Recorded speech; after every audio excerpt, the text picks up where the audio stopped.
guys, what is up? This is Matthew Davis, me once again. Welcome back to another movie review. Not After I Saw, just regular movie review. This time is going to be on Prey. Now, Prey is a prequel to the entire Predator franchise. In this film, we follow a girl named Naru. Set in the Comanche Nation 300 years ago, Naru is a fierce and high-skilled warrior. She has been raised in the shadow of many highly trained warriors. And danger threatens her camp when a mysterious alien, known as the Predator, comes and decides to cause chaos for her home. So she is determined to try and get this creature off her planet once and for all.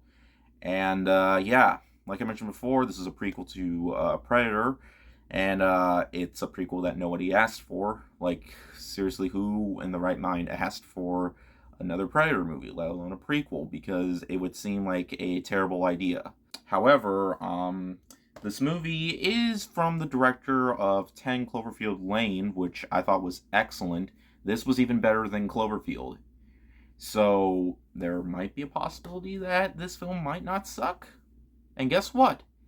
It didn't suck. It did not suck a single bit. In fact, this, in my opinion, is better than all the Predator sequels. It's easily the best film since the first one, and that is saying a lot. One thing that I was really surprised with was how much I actually cared about the main character. I thought Naru was an excellent protagonist, and she's a character that is actually worth rooting for throughout the film. Her character is very well developed, and I absolutely love how she's not just the protagonist that we're supposed to care for. I feel like she actually does have character to her, and she has a dog companion throughout the movie, and spoiler alert, but I feel like I should spoil this anyway, does not die. And if you're wondering what that rumble is, it's about to storm over here, so I'm trying to get this review out as quick as I possibly can. And the movie doesn't drag on too. It's only an hour and 40 minutes long, and it feels a lot less than that because the movie, to me, was super well paced. I mean, this is a very, very fast moving movie. And while you do see regular characters a lot throughout the movie, the only one that I feel like you're truly going to care for is Naru. And she does have a strong relationship with her brother, though he's not in the movie as much, but I don't feel like we're really going to care about that. It does actually focus quite a bit on the Predator as well. For a movie that involves the Predator, you would assume that the Predator would be in the movie quite a bit. And he is. And when he is on screen, it is very entertaining. It is very gruesome when characters get killed off. He kills off characters in some very grisly ways, just like you would expect. And if all you really came for is to see the Predator in action, then you're definitely going to get that, as it has some crazy amounts of blood thrown in your face. And when it's in your face, it is in your face. And it is very entertaining. And the movie I didn't feel like it was slowing down on that, even when it does focus on Naru throughout. And it really does, but like I mentioned before, she is very well acted.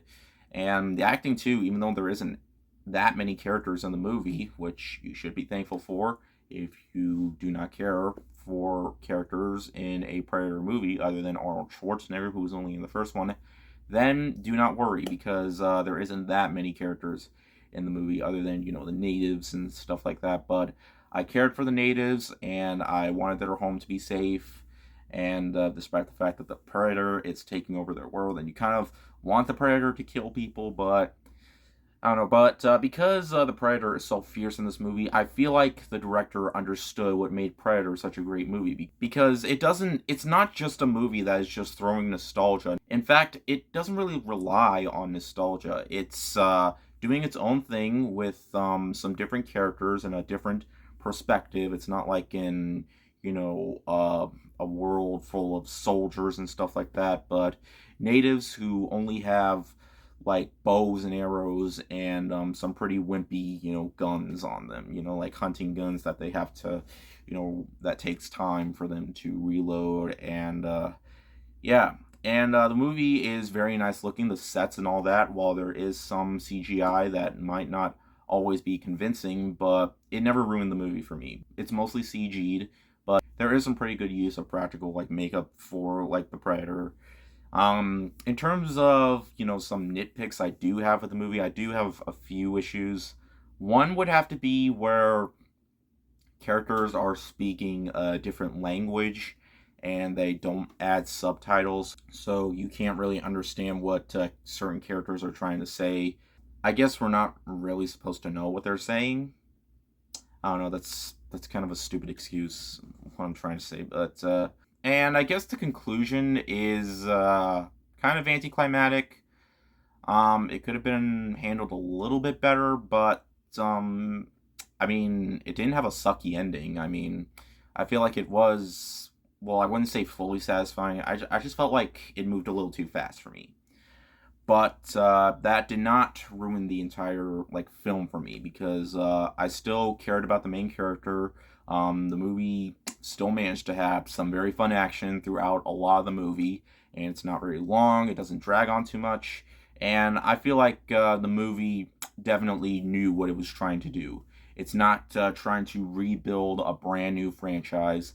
It's simply well, it's not. I mean, it's a prequel, so of course it couldn't really spark a new frame. Well, then again, we did have films like the Apes trilogy and but it's not trying to do that. No, this movie is just showing how great the first Predator movie was, and I feel like this and the first Predator are the only two movies that I really need to watch because while Predator 2 I thought was fine, Predators not so much. The Predator, yeah, also fine. I feel like this is better than all of them. It's certainly the most fun I've had with the Predator in a really long time, and it's definitely one that I recommend watching. It's on Hulu. I kind of wish it was playing in theaters though, because honestly, the experience would have looked so much better. And I hope it comes to physical media. It might not, but who knows? I would like to own this in my collection just for a brutal, bloody fun time. If that's all you were expecting, you're going to get that. If you're expecting to care about the main character, then I feel like you're going to get that here as well. In the end, guys, Prey was a big surprise for me. It understood what made the first movie so great. It had a great protagonist, one that was actually worth rooting for because we haven't had a great protagonist in these movies since Arnold Schwarzenegger. It's visually stunning, though CGI isn't always convincing, specifically on the animals.